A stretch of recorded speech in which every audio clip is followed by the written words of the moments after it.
కొంచెం అప్డేట్ అవ్వండిరా.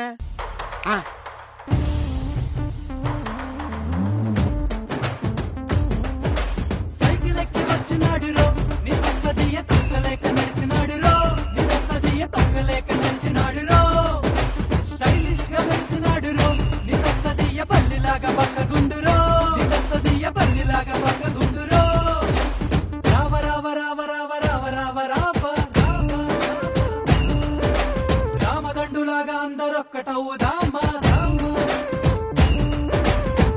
ఏంట్రా ఒకటయ్యేది? వాళ్ళ నాన్న మన ఊరికి చేసిన ద్రోహాన్ని మర్చిపోయారా? అవునరా, అప్పుడెప్పుడు మీ నాన్న ఊరిని బాగా చేస్తాను సిటీకి వెళ్ళిపోయాడు కదా, మరి నువ్వొచ్చి ఏం చేస్తావు? దత్తత తీసుకుంటాను బాబాయ్. ఎవరిని? దాన్నే కాదు, ఊరిని. రావ రావ రావ రావ రావ రావ రావ రేయ్, ఆపండ్రా. ఊరిని దత్తత తీసుకోవటం అంటే జేబులో డబ్బులు తీసి రోడ్లు ఊడ్చి రంగులు వేసి వెళ్లిపోవటం అనుకున్నారా? కాదు, వాడిల్లు వాడిల్లు ఈడిల్లు మరి మా ఇల్లు? మీ అందరిల్లు పడగొడతావా? కొత్తవి కట్టాలంటే మరి పడగట్టాలి కదా. స్వామి శిఖరం, నీ మాట శాసనం స్వామి. నువ్వు అనుకో స్వామి, కడతావు. రే బల్లల దేవా, ఈ ఆటలిక సాగవురా. మమ్మల్ని కాపాడడానికి మా